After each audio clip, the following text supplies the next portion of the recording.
Hello, so in this video I'm going to talk through my top 10 songs about civil rights in the USA.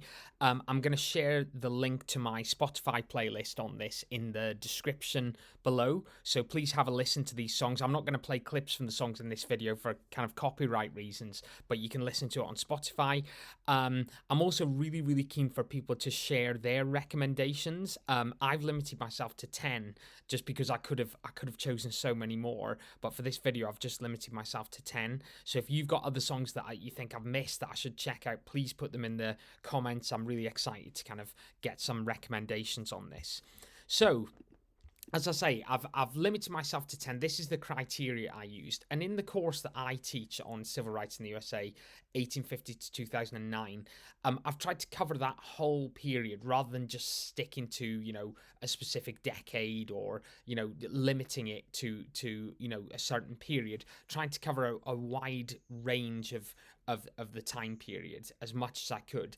Also a wide range of genres to show just the variety of the amazing music that's about civil rights.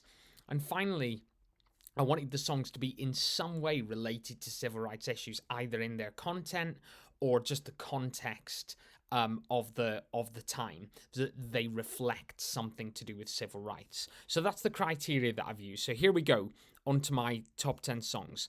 So the first song that I've chosen is Jelly Roll Morton, Kansas City Stomp, 1923. And this is a kind of ragtime jazz piece. And to me, the reason I've chosen this is that I think jazz is really important, jazz and ragtime, in reflecting the period, the 1920s. If we think about the Great Migration to the north and the emergence of Black American areas like Harlem, for example, and just the kind of the energy, the excitement, the new opportunities. And if you think about jazz and ragtime, I think it really does. The music reflects that period really well. So I've started off with that one to get the list going. The next song is a blues song that was recorded by Leadbelly, and Leadbelly is a really fascinating blues guitar player and singer. Absolutely amazing range of songs that he recorded. And this song is about the Boll Weevil, which is a little kind of bug that destroys crops. And if you know about Black American civil rights, a lot of Black Americans in the South were sharecroppers, and the Boll Weevil really had a hugely damaging impact on farming at the time. So it's a song about a bug, but it actually is about kind of civil rights. It's about the economic issues that people faced. And I think it's a really interesting tune, and I'd advise you to kind of check out Leadbelly, the rest of Leadbelly's recordings. He's just absolutely brilliant. Okay, the next song is another blues song, and this is by Robert Johnson, who famously said he sold his soul to the devil to become such a good guitar player. And this is Sweet Home Chicago, again linking with the kind of Great Migration from the south to the north, and just again reflecting this changing geographical distribution of Black Americans in the country, and the opportunities in the north. Sweet Home Chicago. This was recorded in 1936. There's also a really fun version, you can find it on YouTube, of President Obama singing this with B.B. King, I think it is, on guitar. So have a look for that one. The next song, recorded in 1939 by Billie Holiday, a jazz singer. Again, you should definitely check out Billie Holiday if you haven't heard her before. And it's called Strange Fruit.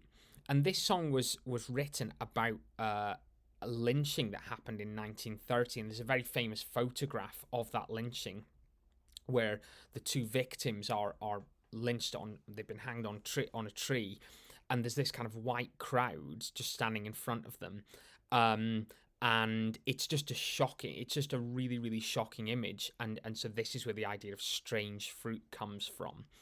It's a really powerful, emotive song, and I think it really captures the horror of that kind of violence that Black Americans faced in the South at that time.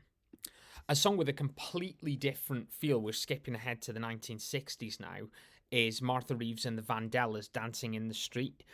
And this is a song that became a civil rights anthem. I think Martha Reeves said it was just a party song, but it was used by H. Rap Brown and others in the civil rights movement as a song to kind of get people going. And even some in the media said this was like almost like a call to violence. Dance, let's get out there in the street and kind of cause trouble.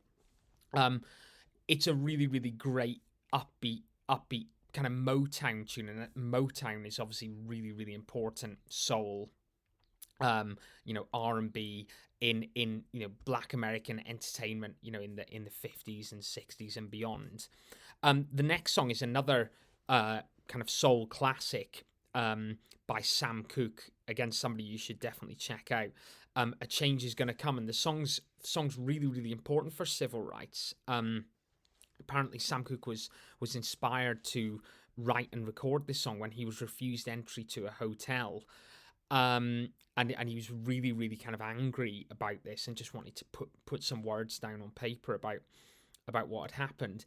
And also he was inspired by Bob Dylan's Blowing in the Wind, and just the idea that he wanted to write a version of that for the black community, by a black artist. And it's just incredibly powerful. Just the opening to this song is one of my favorite openings to any song ever, I think. Just absolutely fantastic lyrics, really, really emotive, strings, just a brilliant song. The next song is by Nina Simone, again a really, really brilliant singer, musician, and it's called the Backlash Blues, and it's a really explicitly civil rights song. It's about the Black American experience. It talks about second class housing. It talks about sons being sent to Vietnam.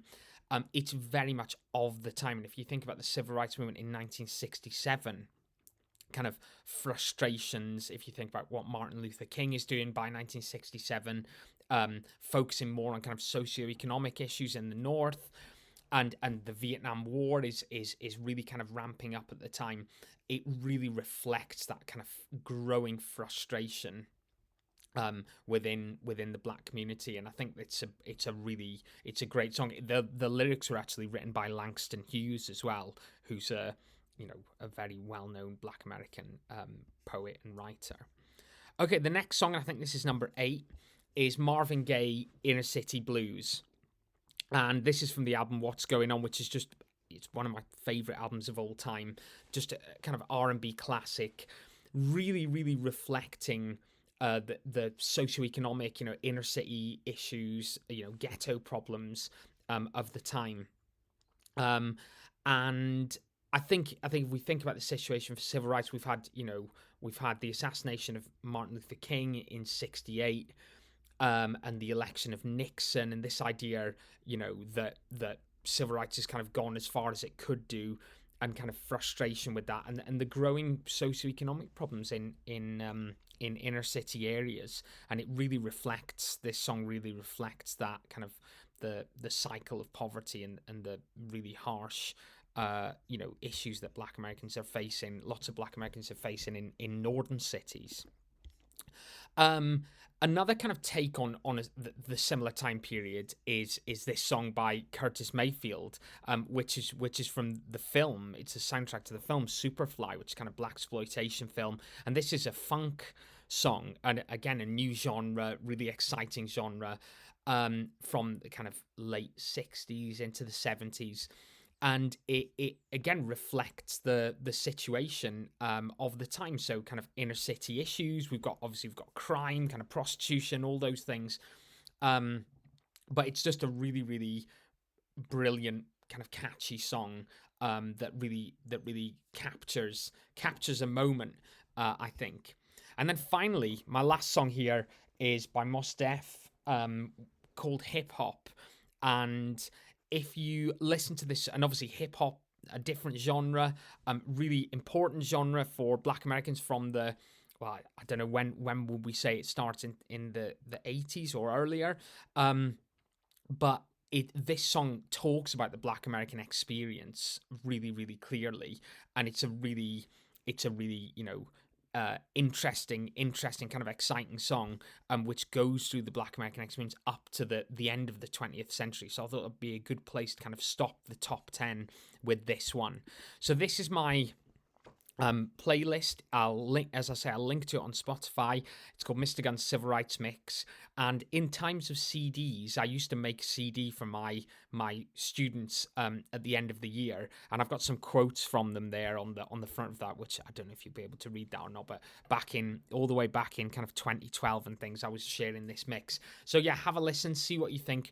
And please, any comments, any feedback, any suggestions for other songs that I should be listening to or including here, please let me know in the comments below. Thank you so much for listening.